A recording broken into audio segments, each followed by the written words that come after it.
Olá, queridos! Eu sou o Padre Rodrigo Carneiro e esse é o nosso canal, Atraídos pela Palavra de Deus.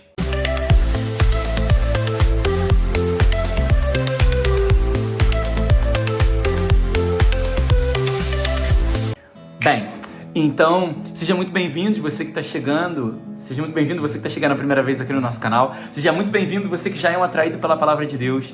Eu quero acolher todos vocês e para esse momento que nós partilhamos da palavra e vivemos o amor e a misericórdia do Senhor, né? Então vamos experimentar dessa palavra, que a palavra seja nosso alimento. Esse mês da Bíblia, começando mais uma semana, nessa segunda-feira, vamos lá ao nosso alimento espiritual maravilhoso, que é a palavra de Deus e aquilo que Ele prepara para cada um de nós. Bem, na primeira leitura, agora a gente está começando o livro de Esdras. O livro de Esdras é um livro que fala da reconstrução. Reconstrução em que sentido? O povo havia passado por o exílio da Babilônia e a gente vai ouvir falar do exílio em Isaías, Jeremias, uma parte ali em Ezequiel. A gente vai ouvir todo esse contexto do povo saindo para o exílio. E agora o povo está voltando do exílio. Então, Esdras e Neemias são os grandes reconstrutores do povo de Israel. Esdras, ele vai participar principalmente da reconstrução do templo, e Neemias dos muros da cidade, da reconstrução da cidade em si. Então aqui dentro do contexto do livro de Esdras, a gente vai ver que está falando da volta do exílio. Então, ou seja, é um tempo de reconstrução, é um tempo de refazer. E aí a primeira coisa que fica para nós é que Deus, ele sempre tem o propósito de restaurar, de refazer a cada um de nós. Muitas vezes nós nos perdemos pelo pecado, nós nos perdemos pelas crises, pelos pensamentos estranhos. E eu bendigo e louvo a Deus porque esses dias eu estava precisando muito dessa palavra. Porque eu estava, sabe quando você está assim, num tempo um pouco perdido, olhando para onde não tem que olhar, pensando em coisas aleatórias. E aí ao ler essa palavra hoje, e também uma partilha que eu tive com uma pessoa no dia de ontem, me fez pensar sobre essa graça de Deus de reconstruir, de reprogramar rota, recalcular, trazer de volta para o sentido. E aí a gente vai ver nessa primeira leitura que Deus vai fazer, e como ontem, assim, eu não esperava que a conversa que eu ia ter com uma pessoa ontem ia gerar tantos frutos, assim. E é isso que acontece, porque a libertação do povo, ela foi decretada por um pagão, que era Ciro, o rei da Pérsia. Aquele que tinha o poder de mantê-los escravizados foi quem fez o decreto para libertar. E não só fez o decreto para libertar, como também proclamou que todas as nações tinham que dar ouro, prata e o que fosse necessário para eles reconstruírem o seu templo, para eles irem ao templo, refazerem o seu templo e voltarem a adorar o seu Deus. Então, para a gente ver como Deus tem a capacidade de nos surpreender e de fazer graças chegarem até nós, saindo de onde a gente menos espera. Quem esperaria que o rei da Pérsia, um pagão, aquele que tinha o poder de escravizar, vai libertar? Isso é uma coisa que só Deus pode fazer, que só Deus pode realizar. Então, a gente pode ficar com o nosso coração tranquilo, porque quando Deus tem que fazer, Ele vai fazer de qualquer jeito, não importa o meio que Ele vai usar, não importa o caminho que Ele vai usar, Ele vai fazer. Ele vai libertar, Ele vai restaurar, Ele vai colocar de pé de novo, Ele vai transformar, Ele vai reedificar, Ele vai reconduzir, porque simplesmente Ele é Deus. Só por isso, porque simplesmente Ele é Deus. Aquele que tudo faz, que tudo realiza e que tudo opera. Simples assim, Ele é Deus. E aí a gente vai ver que grandiosas são as obras de Deus, porque Ele faz como Ele quer e grandiosas também são as obras de Deus no sentido de que elas são não só grandes em tamanho, mas elas são surpreendentes, elas são... Como é que eu vou dizer? Elas são impactantes, porque elas são inesperadas, pronto. A obra de Deus ela é grandiosa porque ela é inesperada. Quem esperaria que viria por Ciro, né, que tudo isso ia acontecer? E é interessante que Ciro vai dar uma ordem: ponham-se a caminho e reconstruam. Então, a reconstrução ela também envolve pôr-se a caminho. Então, muitas vezes, nós diante dos problemas, das lutas e das dificuldades, a gente tem a tendência de ficar parado, de se sentir como que preso, escravizado. Mas o movimento de Deus é esse. Sai daí. Eu lembrava, é muito claro para mim, semana passada a gente falava sobre o filho da viúva de Naim. Levanta-te. Então, sempre é esse movimento de Deus. Lázaro, vem para fora. Sempre que tem alguém amarrado, morto, preso, encadenado, o Senhor encadenado é espanhol, amarrado, né?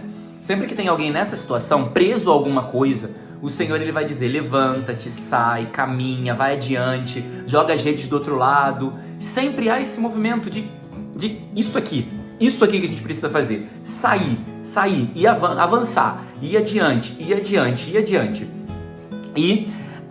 a gente vai ver que o povo havia perdido tudo, não tinha nada, mas o Senhor providenciou tudo para a reconstrução do templo também.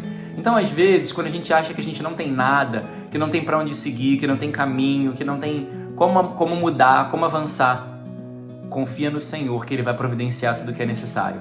Confia no Senhor que Ele vai providenciar tudo aquilo que a gente precisa. Confia no Senhor que Ele vai fazer todas as obras para a nossa vida e aquilo que necessitamos. Então, só confia no Senhor. Mesmo que seja necessário, às vezes, perder tudo. Mesmo que seja necessário ficar sem nada, com uma mão na frente e outra atrás, como se diz, né? Mas confia no Senhor que Ele vai providenciar e vai restituir. Ele fez as nações pagãs darem ouro, prata e tudo que era necessário para a reconstrução do templo. Só que aí tem uma coisa. O Salmo vai dizer: grandes coisas fez o Senhor por nós. Grandes coisas o Senhor fez por cada um de nós, né? Nós precisamos a todo tempo revisitar essa história aqui, porque a gente não pode se esquecer nunca que o Senhor fez grandes coisas. Ontem eu falava isso na homilia de domingo. A gente pensa muitas vezes, e a gente tem que agradecer, porque São Paulo falava sobre ação de graças, né? A gente tem que agradecer a Deus pelo que Ele fez, mas também já pode acreditar e confiar naquilo que Ele vai fazer. Porque assim como Ele fez muita coisa, Ele também quer continuar fazendo e Ele quer fazer muito mais. Então a gente precisa deixar Deus fazer e não esquecer que Ele é o Deus que faz e que realiza e que move e que acontece e que opera. Só que às vezes é preciso também, como diz o último versículo do Salmo, que o semeador ele vai semear chorando, né? Com lágrimas lançou as sementes, porém voltou cantando de alegria. Então muitas vezes a gente vai começar o caminho, vai começar a obra chorando, vai começar o processo entre lágrimas, vai começar o processo destruído e acabado, sem sentido, sem saber para onde ir. Mas no final nós vamos cantar os louvores do Senhor pelas suas bênçãos e pelas suas graças. Então confia no Senhor que Ele vai fazer, confia no Senhor que Ele vai operar sempre o que é melhor para cada um de nós. E escute a voz dEle. Não confie, não queira somente a sua vontade e a sua voz, mas deixe a voz do Senhor falar.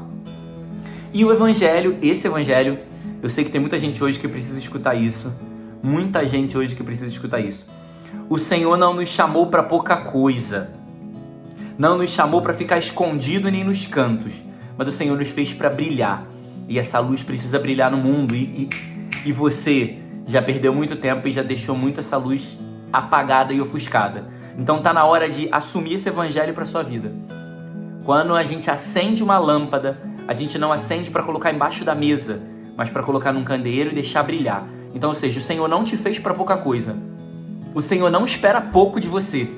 O Senhor não vai parar e se acomodar e se conformar com o pouco que você está querendo oferecer para Ele. Dê generosamente ao Senhor.